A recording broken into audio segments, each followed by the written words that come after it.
So what it's like being a national and how to live as a national, right? And I'm gonna be honest with you, right? So I made a video like this before this, but this is when I first started out, right? This is when I was about almost a year into it, right? So the way you want to live as a national is completely private, right? And we always misinterpret it like what the passport says, and we always thought, man, we stay citizens, we stay nationals. That's what the passport says, but no, it's really a jurisdictional thing. It has nothing to do with status. Because at first, I thought it had something to do with status. I'm like, hey, if you're not a U.S. citizen, you outside their jurisdiction, right? So, I told you guys I read into the books and the law books, and it said whether you a citizen or not, a man or a woman or not, a natural person or not, if you do any of the following acts or perform the following acts, you become a subject to the jurisdiction. So once I start learning about jurisdiction, I start finding out what things actually get me into jurisdiction. So when I looked at all the state contracts, when I looked at addresses or mailing addresses, I know that this pulls you inside their jurisdiction. So the way that you will live as a national is pretty much that you will always protect yourself in any aspect. So say for instance, it's the littlest thing that you might transition in your life, right? Like where you receive mail. So since you don't want to receive mail at where you lay your head at, you actually want to receive mail at a PO box. That's perfect. And now, what's another thing that you want to do? You always want to make sure all contracts with the state is canceled out. And you also have to know just how to do everything, how to conduct business as a national. So when you pretty much want to be outside of their jurisdiction, where you live plays an important part of it. Also, you having the right to travel, that's important, but you got to know how to secure yourself at any moment. Because at any time a police officer can pull you over, but you also got to know how to protect yourself. Okay, if you pull me over, I must conduct myself the correct way. I must not try to overstep or supersede my position. If the police ask me a question, I will, carefully and briefly respond to him without any hassle or anything like that. That's why a lot of people, the police come to them, the police be the nicest person in the world. And they'll say, hey, sir, how you doing? Driver's license registration. I'm not giving you nothing. They can get snatched out the car right there just because of that. And it's like, it don't even have to go that way. I've never been snatched out the car. I've never been pulled out to get searched or nothing. And the police knew I had the gun on me because when he pulled me over, I did like this and put it under the seat because I don't want it in plain sight. He ended up thinking something else, but but no, he knew something was going on. He knew I had a gun on me, right? And the gun actually, when I got pulled over as a national, right? So when I was driving, the police pulled us over and I put the gun in the seat. The mud slid from my seat to the back. Well, you can see it probably, if a police looked in the back and looked on the ground, he'd see it. So I've been in situations like that, but when the police ran my passport and my information, it was nothing. So when he seen it, he was, let it go back instantly. Didn't have no problems, right? And so it's just the way you live. So even when, let's say even apartments, right? Because this is one of the main things that I want to touch on, right?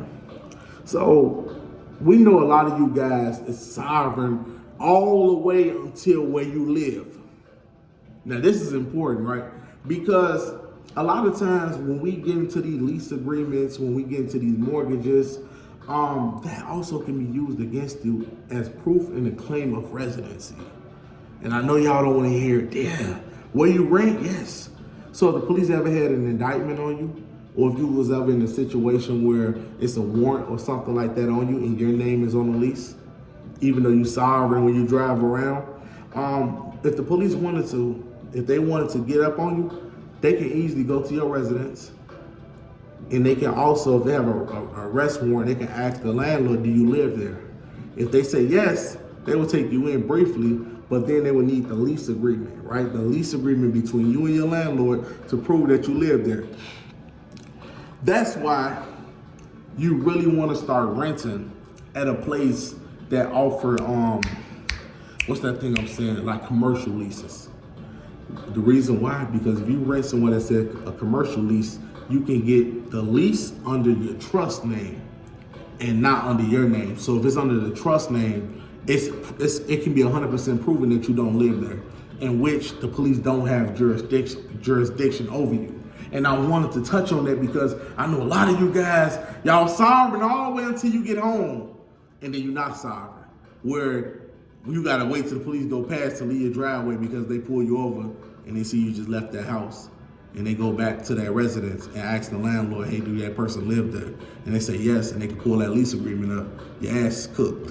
And that's why you want to be smart on every aspect. That's why I think twice, even about mortgage agreements. Right now, I'm gonna tell you something.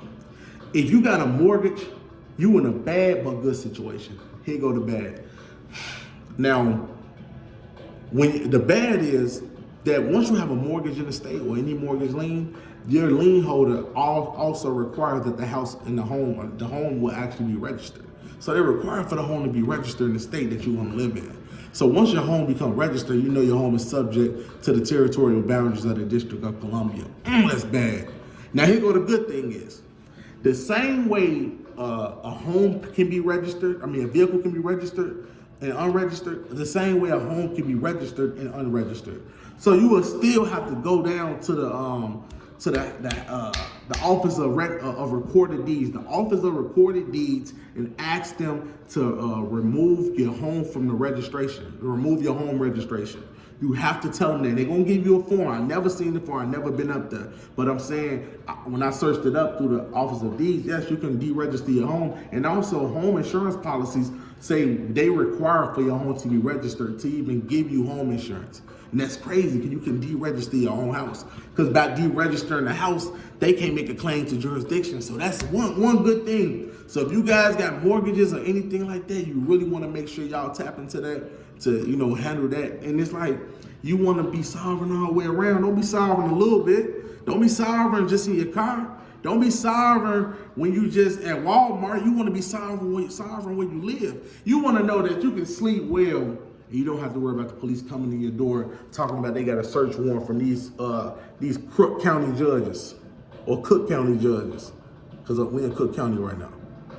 So you want to make sure that you fully out of jurisdiction, you outside of contracts, you not mixing up public and private. You private at 100%. Where you live, how you drive, where you eat, everything. You want to make sure how you bank, where you receive mail. You want to make sure everything is private.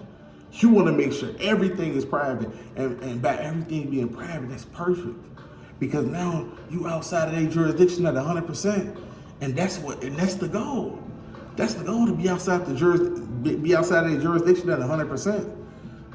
Be outside of their jurisdiction at 100%. And like I said, as a national, you want to know how to live entirely. You really want to know how to live. If you want to go at it half-ass, you can. And you don't get half-ass results. But if you want to be a real national and you really want to get out these people way and you want to get out of contracts and you don't want them to involve you into interstate commerce, you want to get outside of their contracts, because the contracts is very stipulated. And it's so sad that people don't know this. It's so sad that this is not being fully disclosed to a normal consumer. A person who just want to purchase a home didn't know his home is subjected to the territorial boundaries of the state, and the state can claim jurisdiction over the person at any given time, or the state have absolute jurisdiction to kick in your door anytime they feel like it, or the feds can come in and enter a search warrant, unlawfully violating your Fourth Amendment right to unlawful searches and seizures. You got to know about this stuff, man, and this stuff is serious. I'm damn near thinking about moving into a tent in Texas. I would give me if it was me right now, right? Because at least not my name, right? But I'm gonna be honest with you. I'm thinking about not going off grid, because when people be saying stuff like, hey, I'm going off grid, the best way to go off grid is just getting out of contracts. I'd rather just get out of contracts. I can get me a home. So right now, I'm trying to save up to make sure I get me a home, because I'm trying to build my home. And also, my home is not going to be registered with the state. I don't want any insurance. I don't want no mail coming to my house or nothing. I want to be private, a private home and a private residence. And that's the step, but you want to be sovereign all the way around, not a little bit. I'm out. Peace and love, y'all.